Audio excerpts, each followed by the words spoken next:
Welcome back this week for Flow for Life. This week we have a special guest named Ladonica Whitfield, and she's known as the resource expert. Like she got a lot of resources. I was in her bio and I was like researching her. I see that she does retreats, she does trading, she does stocks, she does credit and mentoring, coaching events, and many more. I'm excited to have her on. She was a teen mom. She had her baby at 18, you said, and you got pregnant at 17. And I thought that's dope that you actually um, started early, in motherhood, but you didn't let that be an excuse to stopping you to you getting to your destination. So I applaud you for that. Is there anything that you want to add as far as the bio? Listen, I'm adding a couple more things, but one of it is, as you see, business based. So that's the new addition to everything that I do. Okay, yeah, for sure. So getting started, like how was it for you growing up? Man, so we used to laugh about it because I was more like, I felt that I was overprotected growing up. Like, I was that kid that was always in the house. There wasn't no playing with the neighbors or going down the street. I didn't have a curfew because I wasn't outside. So I would always feel like, man, like this sucks. Like, I see all my friends, they're going to like teen parties, they hanging out, sleepovers. And I didn't understand until after, I had my own daughter and really realized, okay, they were protecting me for reasons because there's a lot of things out there in the world that, you know, you don't know what's going on in somebody else's household. Looks can be very deceiving. And when you're sleeping over at somebody else's house, you don't know what type of demons are in that house. So, it was a catch 22 as a child. You don't really understand those things, but I've grown to understand why they made the decisions that they did, which I'm very thankful for. Yeah, for sure. Definitely. I think everybody childhood was in a sense them getting protected by it could be like your aunts, your uncle, especially like you being a female. Your aunts probably try to protect you as well as your parents, because they know how it is. You got these predators out here, these grown men liking little girls. I never understood that either.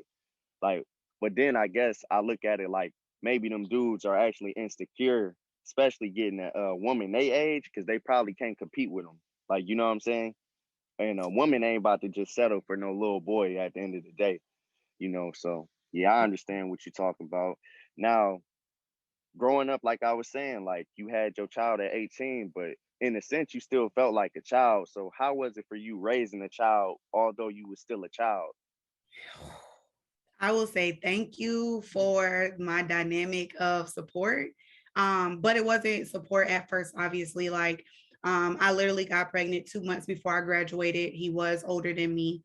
And that was me being rebellious, teenage girl stuff. I felt like, you know what, I want to be outside like everybody else. So, I had to sneak and do the things that I wanted, that I thought I wanted to do. And in that sense, like when I got pregnant, like me and my dad, we were living here at my grandparents' house at the time. He didn't talk to me for like the first 6 months of my pregnancy because he was disappointed. I literally had a scholarship to FAM. I had two scholarships to FAM. I got accepted into FAM, and I took my ASVAB in high school to actually go to the military. So I had a lot of different, options to choose from. And it was just like, our parents saying, like, man, now your life is over, you got a child and all of those things. And I was just so determined. And I think it was still a lot of my rebelliousness was like, no, I'm not gonna let this stop me. Like I can still do what I want to do. It might not be me going to Tallahassee away, with a newborn baby, but luckily my mom, has always been more like my friend than my mom, because my grandparents, they raised me. So we had that friendship. So she allowed me to have my freedom when I finally got old enough. She actually took me to my first club. it's, so that's a whole other story. But literally, she was like, well, if you're going to go out still, you still got responsibility. So she really kind of forced me to be like, all right, if you want to go stay out all night, hanging out, partying, drinking, whatever, when you come back in his house, you still got to take care of her. She up crying, she need her diaper changed. Guess what? You got to be the one to do it. And she held me to that. So 6 o'clock in the morning, coming in from the casino after hours, like the bottle is ready. Here you go. There you go. I don't care.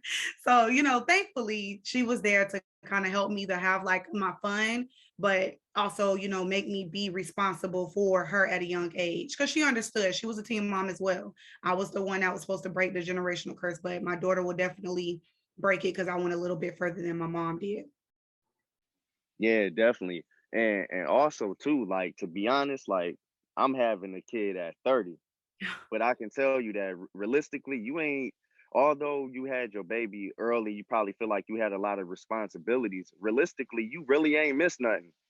Yes. Like, you know what I'm saying? Like you ain't missed nothing that was worth it at all. Like going out to the clubs and all that stuff. I wish I would have never did that stuff. You know what I'm saying? Because I feel like, man, I wish I would have dove into financial literacy more, learning credit more, learning just stocks, business, all sorts of stuff like that. That's what I should have been applying my time to. And then I could have celebrated later. You know what I'm saying? Like, but that's Mhm. just my way of thinking. And even at 30, like this year in May, I'm graduating with my bachelor's degree. You know what I'm saying? So I personally, I think everything is perfect timing for me, man. Like I'm blessed. I'm happy that I'm about to have a baby boy at that, so I can teach him how to be a man. Because Yeah. a lot of us young black men, we don't really have fathers that teach us how to be men at the end of the day, and our mental health be like it be messed up. You know what I'm saying? Because we really don't know how to be men how we should. We don't know how to express ourselves. We keep everything bottled in. We don't know how to talk. It's just a whole bunch of stuff. I can go on and on about like what it is to be a man and like a lot of stuff that I'm just now learning. So I hope if it's a young man out there, man, just listen to this podcast. Young females out there, tap into this podcast, and y'all gonna love it, man, for real. Everybody needs a therapist. I promise you. In our communities, that's something that we really have to push and make it Hmm. okay to seek therapy, seek somebody to talk to. Because that mental health is very big in our communities, and Hmm. that's something that's hereditary. So if you got an auntie, uncle, brother, so whoever that has mental health issues, you might want to cut down on the laughing and joking because it's something that can just hit you later on in life, the smallest things. So definitely, I'm glad you are aware of that. Yeah, definitely. And far as even speaking on mental health, like I was in the army for 6 and some change, so 6 years and some couple months, and I never really liked to seek mental health, like go to behavioral health and even get seen. But at my 4 year mark was when I started really getting depressed or being away from home because my first 3 years in the army, I was out the country. Mm. And when I was home before that, I never really was even out the state. So you see what I'm saying? I'm going from Cleveland, Ohio, way out the country where you don't know nobody. Holidays come around, birthdays come around, you miss everything. You know what I'm saying? So I ain't never tried to take my life or nothing wild like that. But I know people that who have tried to do it because they Yep. can't deal with that. You know what I'm saying? And far as going to like behavioral health appointments, mental health evaluations, and all that stuff, I think it's good and it's beneficial for you to express yourself or how you feel, what you going through, because it's good to hear somebody, well, for somebody to just hear you vent. You know what I'm saying? Sometimes people don't even have to respond or even give you advice, but just hear me out. Yep. You know what I'm saying? So, and I think it's good, even when say the counselors or the therapists actually give me feedback. Sometimes I'll be like, man, like I see I'm not the only one going through this problem. You know Yep. what I'm saying? So we Yeah. all go through the same things. It's just different problems sometimes. Um, yeah. So I know that you call yourself the resource expert, but for people who don't know who you are, what type of resources do you provide? So I am really, in a nutshell, that person that's not afraid to take risks. I'm not that person that's afraid to go out, meet people, network, collaborate, and really just like I'm not afraid to lose money either. So when it comes to an investment, I'm going to be the person to try it first. So that way I know firsthand my experience to tell you. I was that person. So even though I was a teen mom, like I was in the clubs heavy. Like I was a bottle girl, did the shots, all of that stuff. And one of my exes was an artist, so he did a lot of we did a lot of traveling and clubs and stuff like that. So everybody would always be like, man, Ladonica, like, where is that? What's popping? What's going on? And I was that person that everybody came to.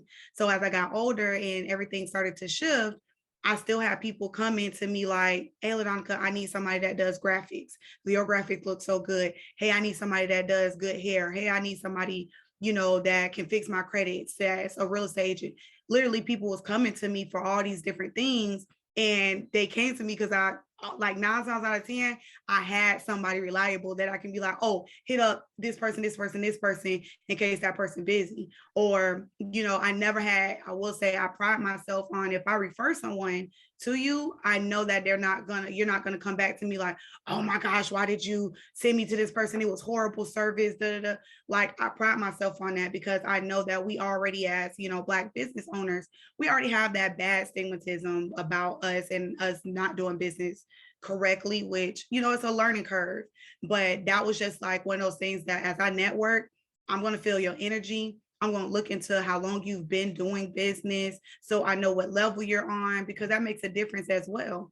If you're a new business owner doing graphics, I know to kind of give you some of the newer people like, hey, this person just starting off, but they do great graphics, but just bear with them. I could be honest about that versus somebody that's been doing it maybe 10 years. They have a big clientele and you a big spender. I'm gonna send you to this person because I know you're gonna be able to handle it. It's gonna be a good match. So I just build those resources, and I'm not afraid to travel either. I've been connecting all over. No, that's good, man. And in our community, especially like communities of color, like a lot of people use the lack of resources as excuse for why they not where they want to be. You know what I'm saying? But it's literally a resource, and it basically what I'm saying. It's a solution to every problem. Yep. And it's resources out there, but people don't want to do the research. And it's something small, like we scroll on Instagram a couple hours out the day without knowing we could be using that time realistically to look up resources or look up information. But that's just stuff that people really don't want to face. That's the fact. Like, like you spend time scrolling, but you don't spend time learning or try to do something different. So yeah, I Yeah. can relate to everything you saying with that. And for me, like I provide a lot of people resources because I'm an army vet and I got a good percentage. I'm at the 100% mark. A lot of vets not. Yeah, I don't know if you know what that is. Listen, no, my family is military. That's why I was going to military. They're all Army and Air Force. So Christmas time, it's funny Hmm. of the different jokes and stuff that they have. I was going to be the first one in the Navy, but I Hmm. didn't go to the Navy because I got pregnant. But I literally was going to the Navy. But Oh, I I'm feel you. glad I got pregnant. Yeah, like for me, I mean, I was happy that I went, man, because it's even better on the outside. Because like I feel like you got to use the military as, I guess, like that stepping stone in a sense, Yep. Hmm. and you use it for all its worth. And that's something that I did. Like even right now, I go to school at USF and I go for free, and they pay me per month. You know what I'm saying? And like, honestly, in our community, man, a lot of people, man, that could have saved a lot of people from dying, could have saved a lot of people from incarceration just by doing something different. Like just go to the military and get some sort of structure. And people like, man, you might die in there. It's not even like that. Like, you know what I'm saying? They actually got graphic designer jobs in the military. Oh yeah. They got photography in the military. They got newspaper jobs that you can do. So really, man, people just kind of be getting the information twisted sometimes when they think, oh, you just gonna go to war. Like, it's not even like that. It's And you not. can go to school while you in there. So really, man, it's a lot of resources, man. It's crazy. Those benefits are A1. And that's another thing, like with being a resource expert, like there is a lot of misinformation out there. There's a lot of Hmm. misinformation about everything. So sometimes, yeah, Google and YouTube is a great tool, but there's a lot of false information that's on those sites as well. Like it's a lot that you just really have to pay for to actually get the real deal information. And a lot of people are not ready for that talk of you really do have to invest at some point.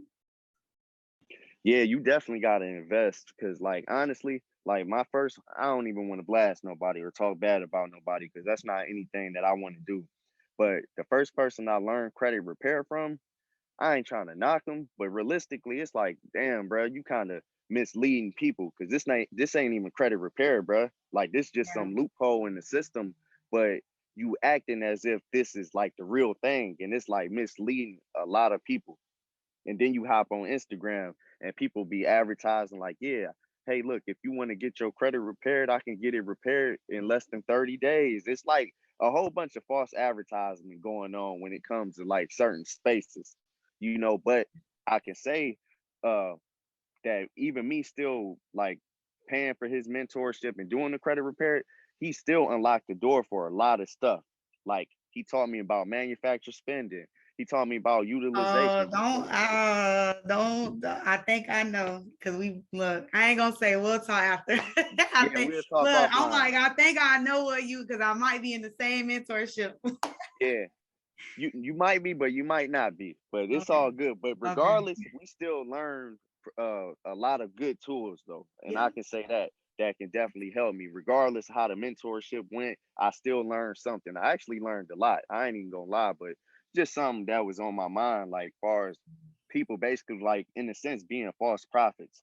Like, you know what I'm saying? And I hate that. But then again, it's like, people gonna be who they gonna be at the end of the day. Yeah. Um, Sure. yeah. Now I know you speak a lot about like women empowerment and stuff like that, and I know that you were saying like um that you liked, well, in the bio you was talking about building sisterhoods and stuff like that. Can you speak on that? Like how important is that to you?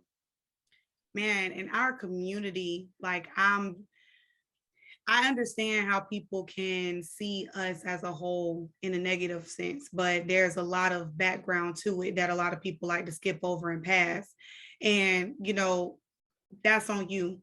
But for me, my beliefs and just what I physically see and experience, I give this example all the time. A lot of people don't like social media. I have two social media pages. I have my original page from back when I was like modeling, partying all the time. Like that has nothing but like, all the hood stuff and everything that's going on, gossip versus my like physical page. It's my personal page, but it's more business. I don't accept everybody on my page. I'm going to go take the time and skim through your page really quick to see what type of stuff you post. Because if I'm allowing you and I'm accepting you as a friend on my social media, really Facebook, Instagram, it kind of don't matter in a sense, but really on Facebook, because now I'm seeing what you're posting. If you're always posting negative stuff, I don't want that to pop up in my news feed and then it might mess up my day or throw me off or whatever. No, I don't want that. I'm accepting people that's posting positive stuff because I need positive energy all around me. So when I see people posting about, Black women, always arguing, being catty, can't work together, got attitudes, I'm like, I haven't really had that experience. I've seen it. Don't get me wrong. I've seen it, but that's not my experience because I don't allow that to be my experience. And that makes a difference. There's a lot of us that has a like mind as Black women, minority women. I want to say Black minority women, because we just haven't found each other yet. That's just the biggest thing. So me building a sisterhood and building that foundation, anytime someone comes to one of my networking events or retreats or anything I have going on, that experience is, oh my gosh, I met my accountability partner at your event, or oh my gosh, like I met so many great people that's really about their business. I don't have to fight and I don't have to think like, oh my gosh, my trust is messed up, so I can't trust them. They don't have that experience because I'm not allowing that type of experience in what I do. So building that sisterhood, it's key because we relate. I'm sorry to any other race, but we relate to each other. We get those inside jokes about, when you go in a store, your mama tell you the same thing. Don't look at nothing, don't touch nothing because you're not getting nothing. We can laugh at that. It's funny, it's an inside joke. Others can't. So when we're together in a group, we're free to talk about those things without that negative, like, oh my gosh, I might need to call the police or, those type of things. So it's really big and it's very important because I miss Black Wall Street. I wish Black Wall Street was still around, in these times. That I love that. No, definitely, man. You spoke on a lot. Like you hit a lot of points, but taking it to Black Wall Street, man. Like when I was in the army, I was doing this training, something called hazmat training, and I Mhm. actually had a chance to even drive over there by Tulsa, Oklahoma, Oh yeah. and to me, it looked like kind of outdated. Mhm. I don't know if that's just me or what, but it looked outdated. and I know that's where, the Black Wall Street was. And Yeah. man, it's crazy to think that the Black community was thriving like that. You Yes. know what I'm saying? But it's not even a crazy thought, because I feel like, although we don't have a Black Wall Street, I still feel like Black We people, we actually do now. thriving. We do We do. now. We You in gotta Georgia. educate me. Yes, in Georgia. I Oh yeah. just went. I did a photo shoot out there in Georgia, Atlanta 2 weeks ago, and I'm bad because I don't remember his name, but literally he brought like this big warehouse, and there's literally you walk in. You have like a little section where you can take like pictures and stuff. Then he Hmm. literally has a section that's going to be a grocery store and produce store. And then there's like some people that sell like the natural fruit juices and stuff like that. Then he has a wing that's nothing but black art, like the sculptures, the paintings, everything. You got people in the back that actually makes like different stuff with the crystals and stuff like that. Then you have another wing. They got a hair store in there. They got like everything. He even got a stage like in the far back to where they're gonna do like jazz shows and podcasts, and then they have a restaurant in there, a movie night. But the most important thing that they was telling me, he brought all the acres behind it, and he's gonna build affordable housing. So that's big. Like you literally have you planted that seed to where you have all these black businesses that's able to thrive before you start building all the communities that's going to have to shop there and thrive off of these black businesses. I was so amazed. Like they even got a waiting list because I was like, I'm in Florida, but I will go. Listen, I will make it my duty to have my business in there because I just know the opportunity. But I literally was telling my dad, like, listen, once I get my money up a little bit more, best believe we're gonna buy some land, some other states and do the same thing. Oh man, that's crazy. Matter of fact, now that you said that, I think I seen that online, but I kind of scrolled past it. I should Yeah. have actually dove deep and actually looked at it. But man, that's crazy. That's a lot going on. You know what I'm saying? And Yeah. that could be a major shift in like our income for a lot of Black people. You know what I'm Yeah. saying? And they always talk about like I forgot like what the statistic is, but they's basically talking about the Black household is basically ain't gonna be worth nothing in some years to come. So realistically, I know that that would do a major shift. But imagine if that was in at least 10 states, 20 Yes. states. You know what I'm saying? That'd Yep. be a major shift, man. And dang, that's crazy. I can't even believe all that. You know what I'm Listen, saying? Like that's wild, and it's good to see that I somebody only kind of know provided. I only know because before he brought it, it was a lot of different Facebook groups that was trying to come together and buy the land together. And I think it was him and his family ended up pulling together to buy it. And I was like, the opportunity, it was literally just an empty town. Like it was literally like there's really nothing out there. But that's like most cities around here. There's a lot of cities around here that's empty, but they're continuously growing and building in these empty cities. So, land, it's no more land. Like as a black community, we have to pull together to buy land. That's so important. Very important. And it don't cost that much. I ain't gonna lie. Maybe in Florida, but South Carolina, man, they had like 100 acres for like $380,000. That's a house in Florida. Man, bro, that's crazy. I ain't even gonna lie. But you know what else is wild too? Now that we speaking on land, and a lot of us, we can't even go back in our family's records to see like everything that was left behind. Imagine how many of our families that actually had land that we never even knew about, and they Yes. probably built over it. Yep. A lot of And then you graveyards think are like, like that. Black I graveyards, they seen build that, over. Yeah. just build all this stuff and they don't say nothing about it. Nope. And it's kind of our fault for not knowing. But then again, it's like, man, y'all try to erase everything about it so we could never find this stuff out, because Yep. like where we gonna look to?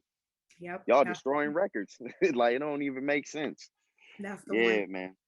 So how long you been in business? So 2019. I started both of my businesses in 2019, one Hmm. in the beginning of 2019 and one at the very end. Okay. So what is something that you learned about starting your own business that you probably didn't know when you was working a regular job? Man, um, a lot. Mentally, you definitely have to, if you're really serious about having a business and building a business, mentally you have to make sure that you're good. Because one thing, like now that I'm full-time entrepreneur business owner, I'm just kind of like, man, how did I have time to do all of this stuff? Because I feel like now that I'm full-time, like my day never ends, it never stops. Versus when you're working a job, you have to squeeze everything in for your business, in that limited time. But now that I'm full time, it's like, man, that list never stops. But I really just had to learn, like, mentally, you got to be okay, and it's not for the weak if you're really going to do it correctly and do it right. And also discipline.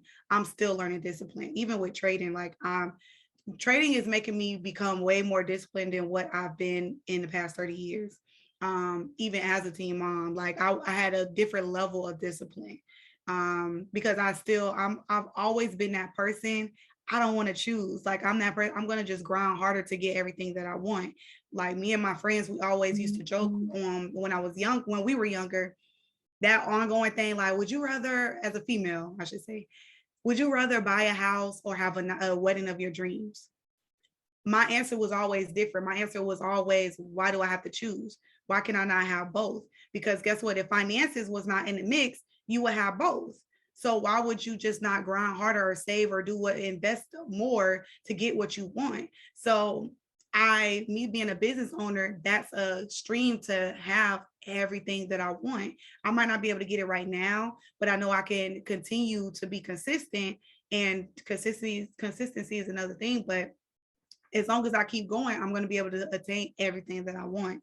And there's not going to be any type of hesitation or anything. Like, I'm a spoiled brat. So I like to get what I want, and I don't like to be told no. But it's why we have one life. Why should I not have everything that I want? What's the reason? There is no reason.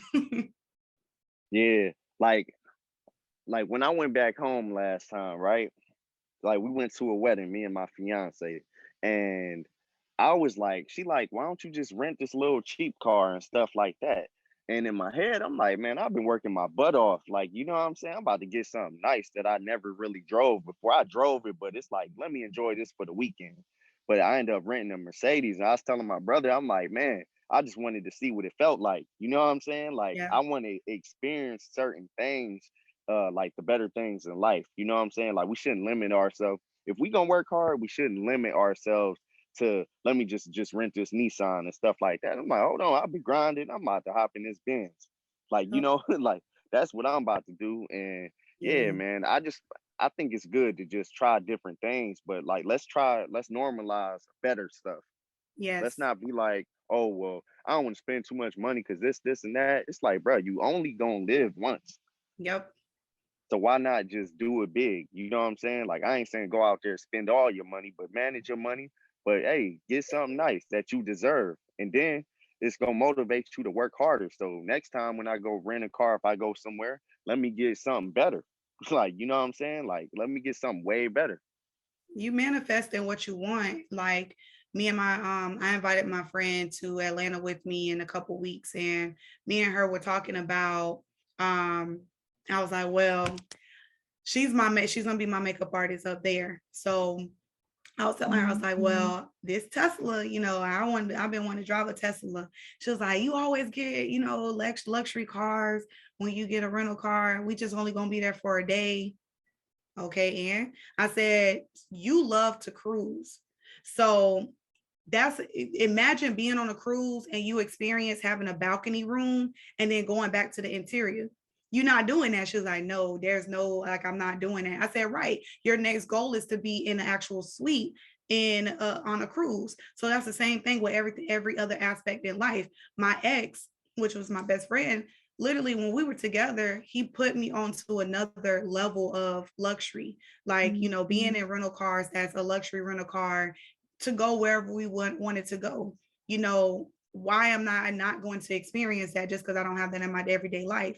Flying first class, it's a different experience. Once you have that experience, you're going to work harder to continue to have that experience. And that experience, honestly, is not that much more expensive than what you think or what you normally do. You might have to cut back on one thing, But I mean, to have something nice and experience it, it's worth it. It definitely would be worth it. That's just like going to a nice, expensive restaurant. You know, you might be like, you know what? Let me splurge a little bit. You're gonna want to continue to go to nice restaurants because once you experience once and you had a good experience, it's all about convenience. You pay for convenience. Yeah, you know, you ain't lying. But hey, if I'm going to a high expensive restaurant, hey, you best believe I'm gonna use these reward points on my credit That card. too. Like, That too. hey, that's what I'm gonna do. Like, hey, I be using my credit card more than anything. I don't even know what my debit card look like no more. And it's just being honest. Like, Too. when my bills come out, I pay everything on the credit card, and then when that statement come out, I just use my debit card. But you know, it's all electronic, so I'm Yep. gonna just pay for it like that. But I'm building reward points to pay for my lifestyle sometimes, you know, and it's stuff people really don't want to do or even think about because they're like, I don't want this high credit card bill, but it's like you using your debit card, it ain't no benefits to it. Why don't you just put it on your credit card? And you can take that money. I think what 20,000 points is like $200 with my Navy Federal credit card. You can take It that is. $200 and you can use it for your rent the next month, you know, Yep. or towards your rent. So I mean, I'm just trying to think. In my 30s, I'm trying to be more strategic. Like, Yes. cause in my 20s I was grinding, but my 30s I gotta move off strategy. You know what I'm saying? And not off splurging and all that other stuff. Like I'm gonna use my mind more than anything. Right now, like I'm in the stocks. Right now, I'm down like $10,000 in stocks. You know what I'm saying? But the other month I was up. I ain't gonna lie, I had a profit of like 13,000 the other month, but this month I'm down 10,000 because the market is down. But at the same time, I'm not gonna sell. I'm just gonna buy down on the dip, and once my price start going back up, hey, I'm gonna sell that stuff off, and I'm just gonna invest in something else. But I'm gonna use that money to fund. Like I do got a Tesla on Turo right now, but I'm gonna use that money to buy me another car. You know what Yeah. I'm saying? So really it's all about strategy at the end of the day. Like you really don't have to grind to live this lifestyle. You just got to move off strategy. And leverage. You have to learn to leverage. Hmm. Leveraging is so key. Like I paid $11 for my flight to Atlanta, first class in Okay. the well, it's Southwest, so in the A spot, that's their first class. So $11, like that's just one of the things. I think for my rental, I think I paid like $100 for that Tesla. With after the tax and stuff like that. And then and I of course I use my card. So that doesn't the deposit don't make me any different. And then like I've used some of like when I have Navy Federal as well. So when I got my $200 back, literally I used that for to buy me some more coins. Like, like the same thing. Like I went right into the market and just, every other month, like I do something different or use it into investment or towards one of my bills. But that's how you learn to live free, like, not limiting yourself. Like we have to stop limiting ourselves to a better life, the life that we deserve because we think that we can't afford it. If you keep saying you can't afford it, you can't afford it. But there's so many ways out here to make money, get money, invest in money. You don't even have to invest by yourself. You can invest with someone. Just make sure your documentation, your contracts is A1 and you trust that person enough that you don't have to trust them on a personal level, but you got to trust them at least on a business level. Business level, because you cannot like them, but know that they're a good business person and be like the best business partners because they're not going to play about their business. Everybody don't like Trump. I hated Trump as a president, but guess what? He a smart business owner. Like he's a smart business owner. He know how to leverage and he know how to get in there and swindle through whatever to have the best lifestyle that he want to. And that's just honesty. That's truth. Yeah, no, hey, you definitely speaking facts on that, man. Like from hearing you talk and the way that you you know, just steer the conversation and stuff like that, I can see that you are a great mindset speaker. Now, I know that was in your bio, but what's your goal behind being a mindset speaker? Like, what do you want to, who do you want to impact and why? So my target will always be startup business owners for minority women, just because that foundation is key on everything in life. Foundation is key, down to our kids. And for me, when it comes to just minority women, and anybody can take it how it is, and sorry, not sorry, but it starts with a woman at the end of the day. We're the ones that's carrying these babies, especially minority babies. We're bringing them into a world that does not like us, unfortunately. There's more bad for us than good, and our odds are against us. So mentally, as a mother, and we're carrying these kids, it's going and it's being passed down to them at such an early age. If she has high anxiety, if she's strung out on drugs, if she has mental issues, health, like it's going to the babies. And now we're giving them an even worse chance than it is when they're born. A lot of I have not looked recently at the new statistics, but Black women, we die the most in childbirth. Used to be, again, I haven't read up lately on it, but for us to be the highest number, and I think even in October, I just learned on the breast cancer awareness commercials that we're the highest percentage when it comes to breast cancer.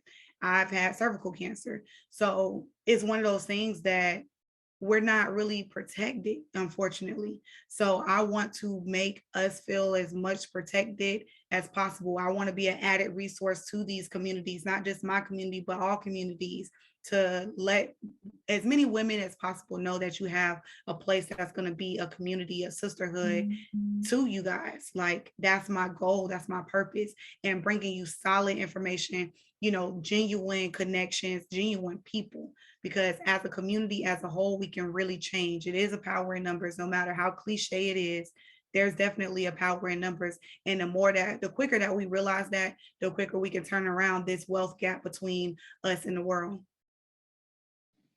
Yeah, definitely. No, man, I agree, man. We can definitely turn a lot of stuff around, man.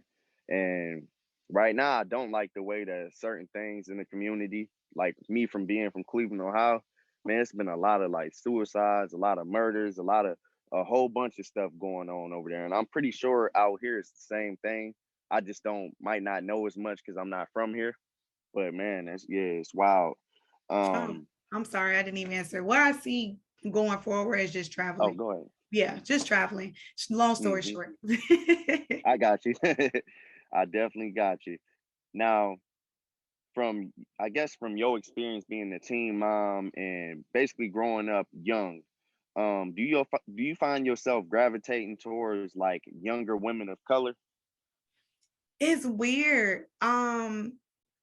I will say like my very first event that I had when I first started this business, Empower Essence, it was more older women. They were in their 40s. And I was happy because there was always that I don't know the word, but older women just looked down on younger women like they couldn't learn anything. They knew everything. They were closed off. They were closed minded. How they say you can't teach your old dog new tricks. That's how it kind of was. And I was so excited because I kind of closed that and shut that down. Like when I come into a room, I look young. I look younger than I do. Most people see me, they're like, they don't believe I'm 30. Black just don't crack. But it's just one of those things that I had a lot of older women that was like, man, I found so much information from you for you to be so young. You're so wise. And I've always been told that I was wise at a young age. I was raised by my grandparents, so I know that had a lot to do with it. But my mind was just always different. I always had it in the back of my mind. They won't always be here. I can't depend on them always. So I got to think, how am I going to get out here and get it? And I got this child, this baby that I have to raise. So I get kind of the mix of both. One of my good friends I just met through my mentorships, now good friends, she's 50. She don't even look 50, first of all. She don't even act like she's 50. And she has two of her daughters. I met both of them. Her youngest daughter, she's like, man, you like my sister. And I was like, no, I'm the fun auntie because I can hang with your mama and I can hang with you. Like I'm in between. Like I can roll with both sides of the crowd. Like I'm a Gemini and I'm an open spirit. I'm very open minded. So I'm that person that just can float with anybody. I adapt to any group. That's just me, and I'm very thankful for that aspect of it. Man, definitely, man. No, that's good because a lot of people, man, they either choose the side, like like I'm gonna hang with the younger crowd because I might be accepted more, or I'm gonna hang with the older people. But since you grew up and you said your grandparents was in your life, you probably got hit with a lot of knowledge at a young age that you probably didn't really know when you was younger. But now as you older, you like, man, they was teaching me, they was prepping me up. to be the Yeah. woman that I am today. Mhm. And you gonna do that for somebody else. Like, you know what I'm saying? Like you said Yeah. that you gonna be the fun auntie. A lot of your niece nephews, they probably looking at you like, man, like I love what she doing. I know I can go to her if I got advice about something. Because Yes. I know you normally the resource expert for adults, but you can be the resource expert for kids as well. You know what I'm saying? So yeah. Teach them So young. yeah, teach them young, and I was kind of thinking, man, I was watching this Eric Thomas video this morning when he was basically, in a sense, he was talking about like when you spoil your children too much, you take away their ability to hunt for themselves. Yeah. And I really wasn't even thinking, like, I'm like, man, like that was deep. You know what I'm saying? Because I was happy growing up. My mom ain't really she didn't spoil us because she couldn't. Financially, she was raising three kids, so she really couldn't do it. But it taught me how to survive and fend for myself. Like Yeah. just minor stuff like buying my own food, buying my own clothes. Like when it came to me having to work on the weekends, I used to work at McDonald's. So when I was like 14, 15, I'll be walking to work every weekend. But although she'll be home, I never wanted to ask her, hey, can you take me to work? Like, you know what I'm saying? Like to me, it's like if I want to get some money, if I want to do something that's gonna change my situation, I in a sense I gotta go through this journey by myself. You Yeah. know what I'm saying? And yeah, man, I understand that though, man. Um, yeah, so moving forward, like, why do you think people limit themselves instead of knowing a little bit about everything? Everybody has such a different take on that. I know a lot of you'll hear like a lot of mentors, coaches, and stuff like, find one thing, build it out, and that works for some people. For me, it don't work because one, I get bored quick. Two, I'm like a squirrel. I like excitement. I like new things. Like I'm that extrovert. I'm open minded. So you got to have what works for you. Some people limit themselves because they're scared. They're afraid of failure. Failure has such a negative meaning to most people. For me and for most successful people, failure is such a great thing because it's learning experiences. When you fail, you learn. You know what not to do. You know to take a different route. You know to go to a different way. Whatever that lesson is, as long as you take that lesson from out of that failure and try again, most likely you'll succeed. Sometimes you might have to fail a couple times, but the fact that you're trying and the fact that you're doing it over and over again, something is going to work at some point. But that consistency is what is going to get you to that next level. And then if you keep failing, it just might not be for you. But at least now hey, I tried it, didn't work. You know what? I really don't even want to do it anyways. I was going to college to be an RN. I started to go through all of that to realize I don't want to be an RN, all that responsibility, all that backbreaking work. I don't want to do that. I literally was getting ready to waste my time on something I did not want to do. But how would I have known if I would have never tried or if I would have never started? You have to start somewhere, and starting somewhere is better than just not starting at all. Yeah, definitely, man. My homeboy, I did a podcast with him. His name Devin Church, man, and we named the podcast like you don't have to start perfect, you just have to start. Yes. And that's like a overlooked quote right there. Like most people, like they tell themselves like I can't do it because they think it's too hard, or they seen somebody else do it, they failed. So now they kind of looking at it like, man, if they failed, I know I'm gonna fail. Like but realistically, it's not like that because when it comes to you even doing something, you got to try to see if you like it, right?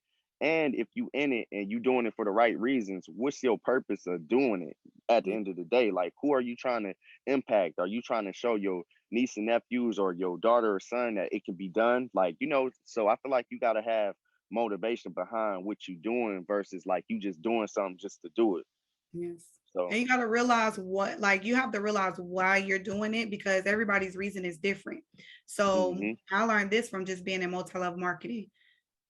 People say most of them people think that they're scams just because they hear the bad experiences, but when you're hearing a bad experience about something, not just multi-level marketing but just anything, you got to really sit and think about, well, why did they have a bad experience? Because what happens most of the time is you had a bad experience because you didn't even put in the work. So now I'm going to base probably my success off of something you didn't even put the effort into. Just like, oh, don't be a business owner because it's this, is this, and this, but you're not even taking the correct steps to even have a successful business. You're not even grinding hard enough to even have a successful business. So you're deterring me from being a business owner when you don't even want to really be a business owner because you're not doing what you're supposed to do. So when you hear these people telling you negative things about something, there has to be some type of level of, you know what, all right, I hear you, I'm gonna keep that in the back of my mind, but my experience might not be the same. And that most of the time, that's really what it is. Your experience is going to be different because they might have got into it for one reason and your reason is completely different. They might not be hungry enough. They might not need the money like you need the money. They might not have to grind as hard. Everybody has a different experience for what they want to do out of life. So you have to really sometimes take that leap of faith. You have to sometimes, invest, and you might lose out, but you might not. If you really want to take your investment to the next level, you're going to at least put the effort in. You're going to go all in. I don't have plan B, C, and D no more. I learned that from Neo. Neo said there is no plan B. If you give yourself a plan B, you're giving yourself an excuse. If you keep giving yourself excuses, you're never going to do what it is that you're supposed to do. And I'm a firm believer of that, because when you just do it and figure it out later, it's already in the atmosphere. That comes with the mindset. It's already out there. It's up to you to make it work and make it fit in however it needs to fit in. Man, you just brought up a powerful person. Like, in Yeah. my opinion, man, because of him, I wrote my first ebook. Yes, And you probably didn't even know that about me, but we basically talking the same language. We into the same stuff. I'm Yeah. pretty sure we got some similar mentors. Yeah. And man, like, you just gotta be. I feel like, man, at this days that we living in, you gotta be on. You gotta get on your journey and just go. You know what I'm Yes. saying? Like, don't think about what can go wrong, because like years down the line, you might mess around and be a millionaire. You know what Yeah. I'm saying? Or even if you're not a millionaire, you will definitely be wealthy, having Yeah. access to all this different knowledge, all this different mentorship. Like right now, I'm on the consumer law wave trying to learn that more. You know what I'm saying? I know credit repair and this and that. Let me learn consumer law, because that's different. Like, so really you got to keep challenging yourself to learn more, because once you learn, like, basically one of my mentors used to say, like, the more you learn, the more you earn. Yes. And that's the fact at the end of the day. So man, yeah, man, I get it, man. So They what's say, next for you? man, I am Wait, was just, you about to say something? oh, I was gonna say your network is your net worth. And that's so true. And that's why I don't care. Another reason why I got into multi-level marketing was because they're already like-minded. I don't have to fight you to whatever it is I have going on. You're already mentally there. So I really just pride myself on getting in those rooms, because you never know. And just like Neo say, one play, it only take one play to make you a millionaire, billionaire, get you in what, like, it only take one person. It only takes one thing to get you to that next level. And if you're not just doing different things, you missing out on the opportunity. You're really missing. I literally talk, like, one play is what it took to actually start boosting my business and me in general. And it was really like me realizing I haven't been betting on myself. I was betting on everybody else but myself. October, I finally bet on myself, and it was the best decision I ever made. And it came in the right time, because I was not really doing anything business when COVID hit.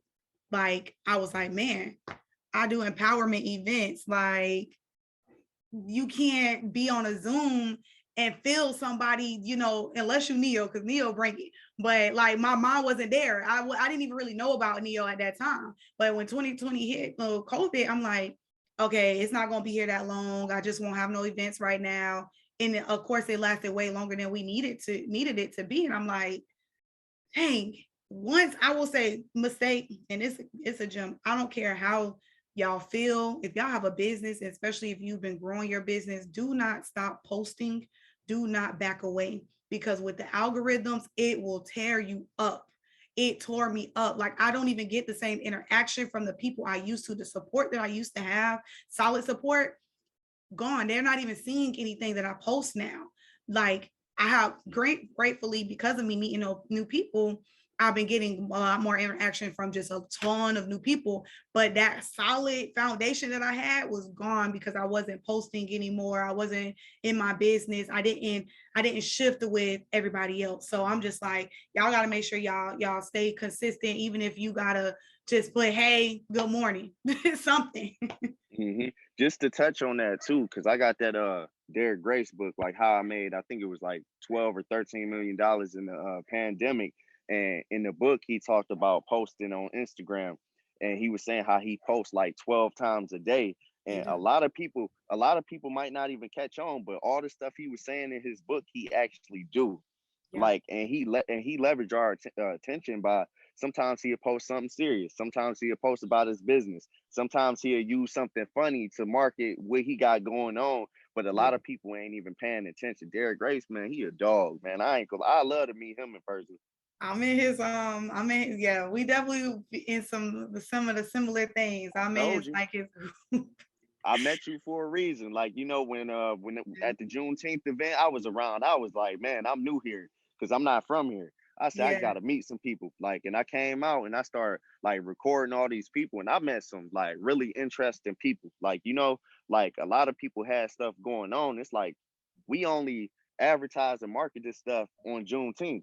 But I'm like, this stuff going around every day. Like, you got yeah, people that's out here that's doing some amazing stuff, but sometimes they don't have the exposure. You know what I'm saying? Because right, they might not, they might have a business, yes, but they probably don't understand the power of marketing. And that's something like Derek Grace teach in his book, The Power of yeah, Marketing.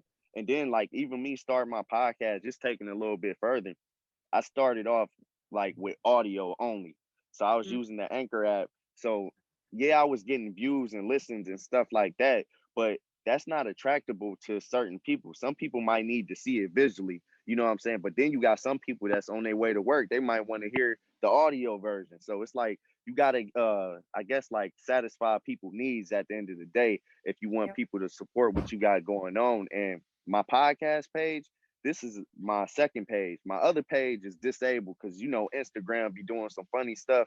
Um, but I'm trying to get my page back, because I do my credit repair and like financial literacy marketing on that page. But my podcast page, man, I've been working so heavy lately because it's like, okay, one page is down.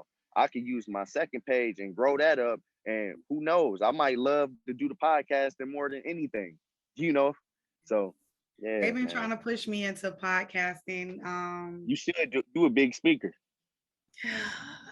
I'm going to be starting back my Instagram lives, business teas. I did them Hmm. last year, and just because I was like, I'm really not on Instagram. My audience is more on Facebook, and it's so weird because my target audience is 25 to 35.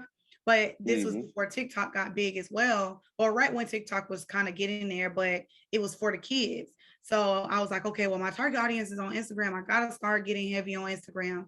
So I started with the lives and just interviewing different business owners and just really getting into their business. That's the whole sense of business teas. The whole little Hmm. Kermit the Frog with the tea, that's basically like, what it was. And I got busy with rebranding and trying to figure out what direction I wanted to go going forward. And I stopped doing it, but I will be bringing that back up as well and leading into Hmm. podcasting, but connecting with there's a girl, Aubriana.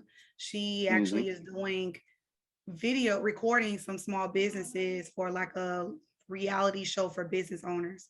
And That's dope. I'm a part of that. So what we're planning to do is she got the video. I'm gonna, find a place to do like the audio more on a consistent basis and do both at the same time. So, just like you said, having the visual and then also having the audio for people that's riding in the car all the time, like me. I'm on podcasts. I'm EYL, Black Renaissance. Like I'm all these. That's what I'm doing. Or David Shan. I'm in David Shan's mentorship too. And I was about to ask you about that. yes, Go ahead. Keep going. I'm going to Atlanta to the conference again. Like I was on with B Simone and I asked my question. I was like hearing my voice on it. It was just like but I met so many dope people up there. I'm just like, man, like it's amazing. So just even being a part of that, we went to we went to the bowling alley. He rented out the bowling alley for us after his podcast. And it was just like we got to network, and it was a different environment. It was fun, but we was connecting with each other, and everybody was from different places. So again, meeting people that you would not meet if you were just only here. And me being able to be around all these people, I'm just like, man, like I'm really building a lot of things that's opening my mind up. And they're telling me some of the similar things that I hear. You really should have a podcast. You really should be speaking on bigger stages. So I know that's going to be one of your questions. So I'll wait.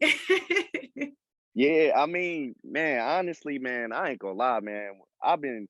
Since I've been following him, the Sleepers for Suckers podcast, man, I love what they doing. And I'll be literally studying his page, and I'll be looking at little small stuff like the captions, how he do the post with the big white background, and he'll add like the little, uh, like some words of encouragement or something like that, some motivational stuff. But I look at his marketing, and his marketing is like genius. Like I literally pay attention to the captions. Like even with the video that we do, well, the podcast that we doing, I want to make sure that when I do my snippet next week, I add some captions and stuff to it, because I can just add the video.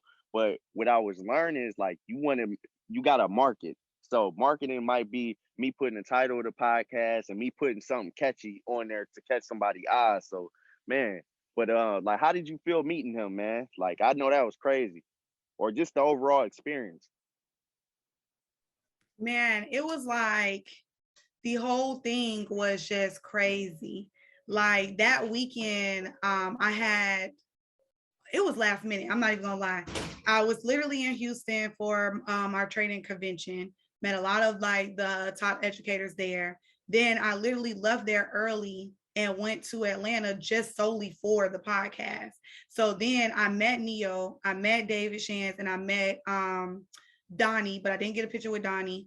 And I really didn't know who she was at first, like too much. I know like they kind of did stuff together, but and then I met B Simone, of course, and it was just like the energy of the people that was there with them. They were so nice, they were friendly, they weren't, high and mighty. Sometimes you meet famous people or people that is on a certain level and they be just think it's like I'm not even a fan of yours no more just because your true personality. Like I like real, I like authenticness. Like I like building a connection with you because at the end of the day, I can always surpass you. I don't care where you've been at, how long you've been doing it. I can come in and kill the game tomorrow. Again, it only take one thing and I can blow you. So you got to stay and remain humble with anything that you do, and they're all humble. I felt that energy from them. It wasn't, they were very honest and real, like, hey, all right, it's time to go. I'll catch a picture with you later. I can't do the pictures no more. But thank you for coming out and X, Y, and Z. Not no just like I'm done. I don't want to take no pictures. Duh, duh, duh. Like it wasn't anything like that. They were just like he allowed us and gave us game. He was like, man, listen, you have a lot of heavy hitters in this room. Y'all need to have questions ready. If you coming to take a picture with me, instead of taking a picture, you need to have a question. Come ask me a question. That's what we're supposed to be here for. You're supposed to ask a question. So if you ever get in a room with anybody of a certain caliber or somebody you look up to, you gotta have a question for them and go ahead and get that sauce from them. You know what I'm saying? Like something that's more personalized. When you're in these mentorships and different things, sometimes you feel like you're overlooked or you won't be able to ask a question because there's so many people in the room. David Shans have like 500 people on his freaking Zoom every morning, 5 days a week, every morning. That is crazy nuts. So it's like when you meeting him in person, ask a question that you're not able to ask in this room of 500 people. You might get exactly the sauce that you need to take your business to the next level. But just knowing that, you gotta be ready. Always stay ready. What So when I was in the army, like one of my NCOs, basically like was my leadership pretty much. He used to always tell me like, stay ready so you never got to get ready. That was And 2022 was my saying. I love it. man, and I was like, man, that's the dopest thing to ever like really hear. But you really don't catch on to you in a situation where you like, man, I should have prepared for that. Like, you know what I'm saying? But if you stay ready, you ain't never got to get ready. You don't need to study more. You don't need to do more. You already came how you were supposed to come. So Yeah. all you got to do is just, hey, go in there and kill it. That's it. But far as like if I was to meet him, man, I hope I meet him one day. I just want to ask him like, hey, what do you think I need to do to grow my podcast up more? Because I feel like I'm doing good as far as the conversation. Me and you had a dope ass, I mean, excuse my language. We had a dope conversation. You know what I'm saying? And honestly, I feel like this was one of my best podcasts, to be honest. Like we talked about a lot of stuff. We hit a lot of different points. And I know that for the young women and young men, man, when they hear this, they're gonna be like, man, they were speaking about something. Like, you know what I'm saying? And man, I'm happy that I connected with you, man. And I ain't trying to take up too much of your time, but I got just two more things. Gotcha. All right, so and I always ask people this question because it's a good way to reflect. But what's more important? Oh, I'm sorry. What's more important to you, the journey or the destination? Hmm. Ooh, that's a tough one because the journey is what makes being at the destination lit. Like I will say, like now being around these other heavy hitters and listening to what they say about documenting your journey and being able to look back on it. So how they did the 10-day, the 10-year challenge that was like going around on Facebook, social media, whatever. It made a lot of people look back at 10 years ago, how they was looking, what was going on, where they were at in their life. So imagine you documenting your journey the whole time throughout the whole 10 years, 20 years, however long it takes you to get to that mark. Man, like that journey, you're gonna be like, man, it's been up and down, but we here now, it's lit. Like, oh my gosh, I went Right. through all of this. It just makes it 10 times better. So I would definitely say probably the journey is more important because the journey is what makes getting to your destination the best feeling in the world. No, I get it. Like, man, I love when people give me their view on that question because some people might be like, man, I love the journey more. But then I had like one person or two people that said they like the destination more. Like that was more important to them, you know. And I was like, yeah, I understand. But yeah, as far as like documenting the process, like I just took a picture when you said that because I'm like, man, like people need to see what's going on because like, man, I'll be having like a lot of different people in here. Like I'm not one of those people that want to focus primarily on financial literacy. Like I had some dude the other week and he played basketball overseas and he started up his brand. He got something called the Ninth Wonder watches. Like he got his own watch brand and stuff. Oh, And to me, I'm like, man, I like documenting everything. Like I want to give people exposure. You know, he got basketball videos. I'm posting all that stuff as if I'm at the game or something. You know, but documenting the process, man, is I think that's key, man. If you want that sort of exposure that you want, like even for this podcast, like I feel like, man, a lot of people, the people that you know that I don't know, man, they gonna be like, man, let me check out Flow4life and see what he got going on over there.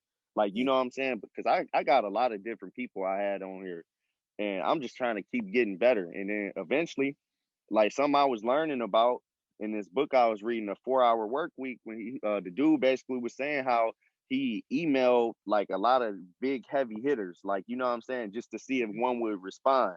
And if they did respond, he was gonna ask them a question. And somebody ended up responding and he actually like he didn't give up on it. You know what I'm saying? Because I know the goal didn't seem like it was realistic, but it's like, man, I got somebody to respond that somebody way up there and they responded to what I got going on, man.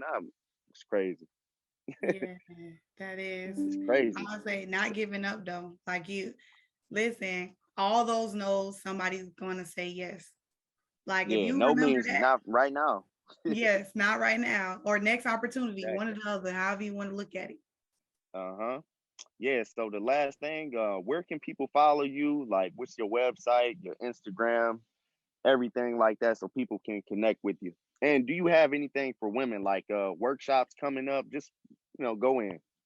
All right. So what's coming up is I know probably by the time this podcast is out, it'll be done and over with, but I'm doing my first 5-day challenge next week, the 31st through the 4th or 5th.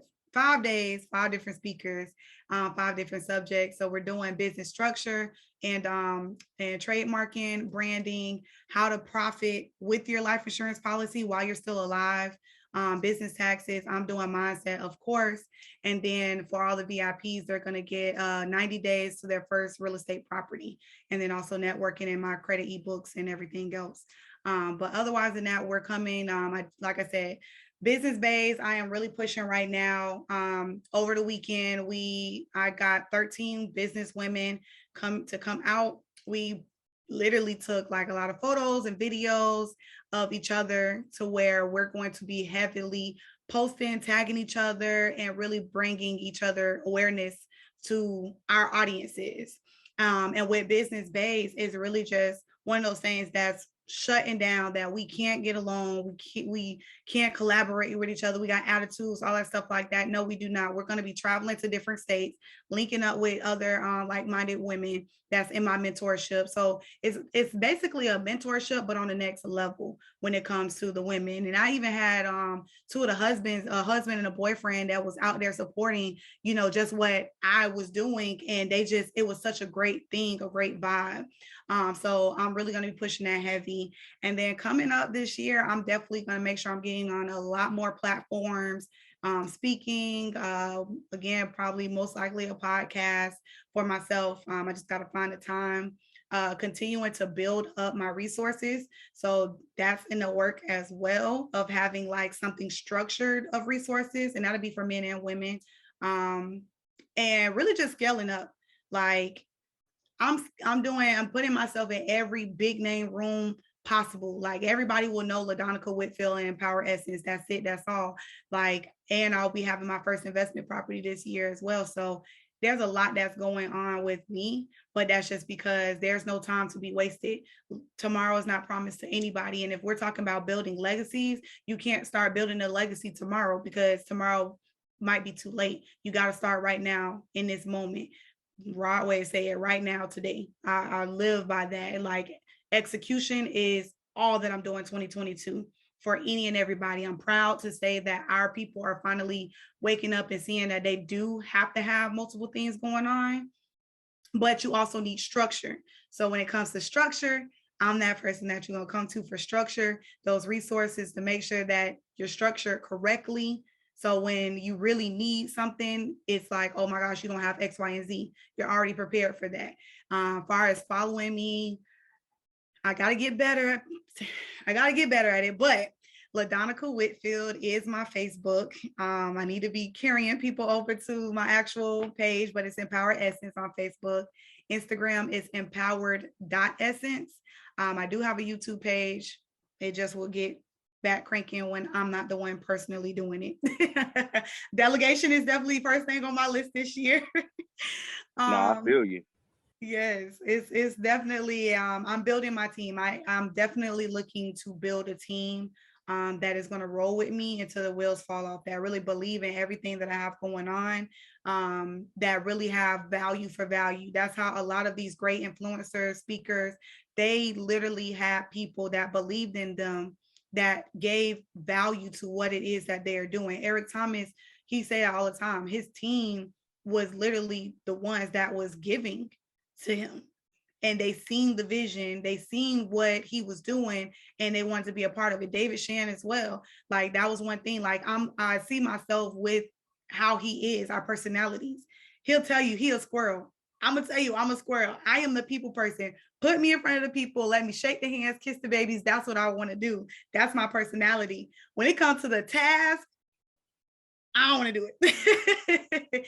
I need a personal assistant like right now, today, since yesterday, because I don't want to do these tasks. But it's just me right now, so I have to do as much as I have to. But so anybody that's watching this, y'all can send the resumes, and No, for sure, man. I want to say thanks for coming on Flow for Life, man. I feel like today went well. I ain't gonna lie. Like, Yeah. I'm gonna start my day later, but right now, yeah, man, today was a good day. We did an amazing podcast. I'm Yeah. happy to have had you on.